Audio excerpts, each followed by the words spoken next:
अच्छा, अब तक तो मैंने काफ़ी स्ट्रैटेजीज शेयर भी की हुई हैं, बल्कि यहाँ पे ये कॉन्सेप्ट ज़हन में होता है हर बंदे के कि ओवरऑल भाई आज के दिन इन्वेस्टमेंट लगाएं और कल को ये 6x हो जाए, 10x हो जाए। ऐसे नहीं होता। नॉर्मली कोई भी स्टॉक परफॉर्म कर रहा होता है तो उसके बैक एंड पे कोई ना कोई इंफॉर्मेशन होती है, कोई ना कोई नॉलेज होती है, कोई ना कोई फंडामेंटल रीजन होती है जिसकी बेस के ऊपर कंपनी की परफॉर्मेंस बहुत जबरदस्त जा रही होती है और उसका जो रिजल्ट होता है वो आपके स्टॉक्स के ऊपर आ रहा होता है।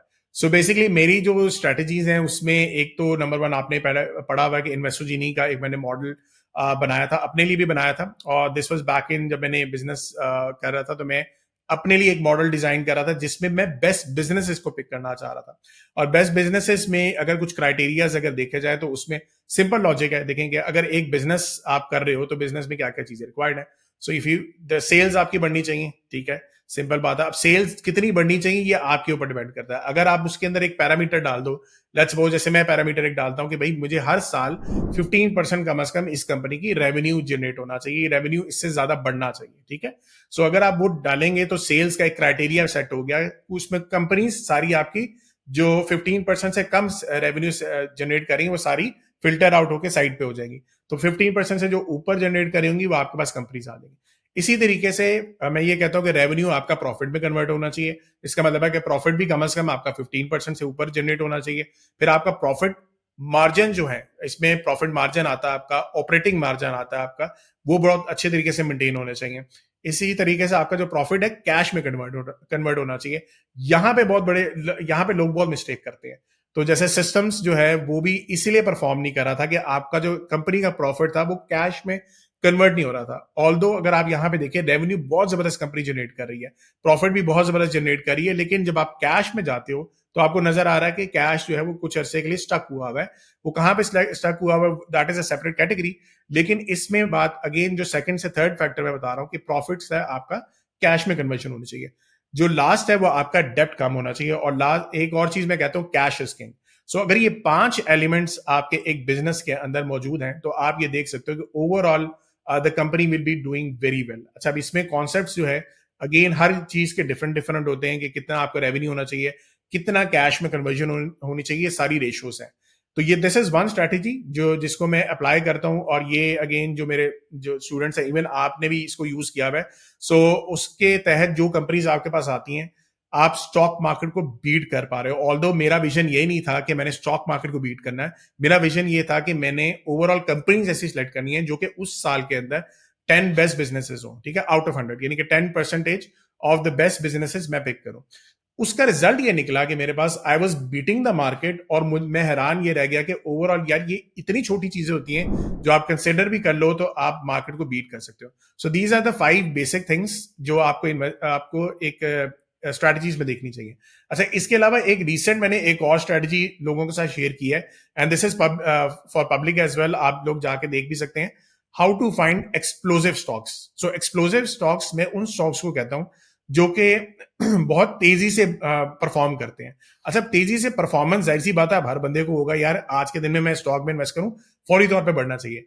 तो इसके पीछे साइंस और लॉजिक जो है ना उसको समझे। लॉजिक क्या है कि देखें, ओवरऑल जो एनालिस्ट होते हैं उनका काम ये होता है कि स्टॉक्स को इस तरीके से उन्होंने पिक करना होता है कि ओवरऑल दे शुड नो कि एक कंपनी कितना अर्निंग्स ग्रो करेगी इस साल के अंदर।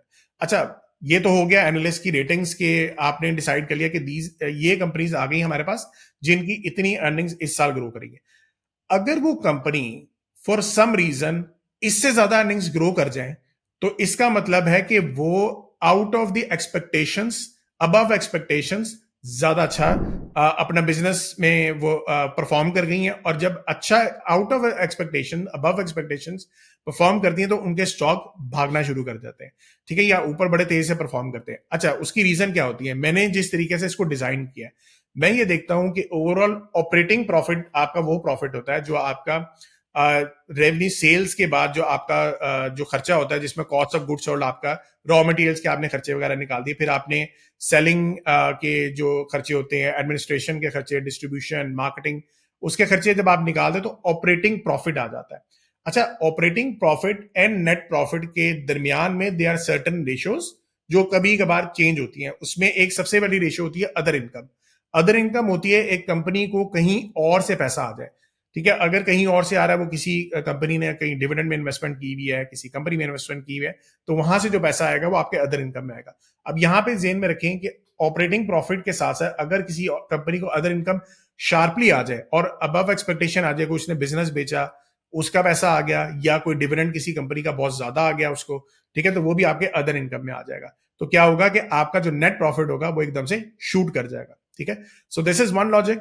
इसके अलावा जो है दो तीन होते हैं कि आपकी टैक्स के रेशियोज भी इसी के दरमियान में आते हैं।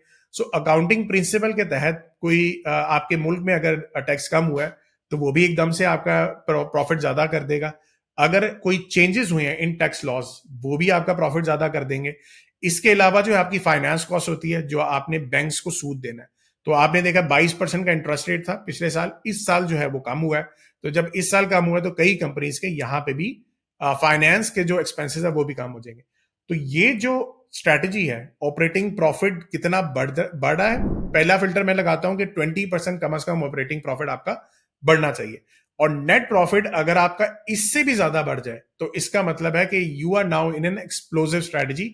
और आपके ये कुछ स्टॉक्स हैं जो अगर बहुत ज्यादा दिखा रहे हैं कि आपका नेट इनकम ज्यादा बढ़ा है as compare to operating profit, तो ये हो जाएंगे आपके एक्सप्लोसिव स्टॉक्स। और अगर आप उसके रिजल्ट्स मैंने दिखाए थे, तो पिछले 10 सालों के अंदर हमारे जो स्टॉक्स आए थे इनके अंदर, उनका रिटर्न था 16x, 16 times return.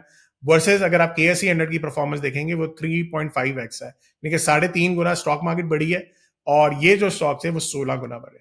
So these are two strategies जो मैं अपने लिए भी अप्लाई करता हूँ।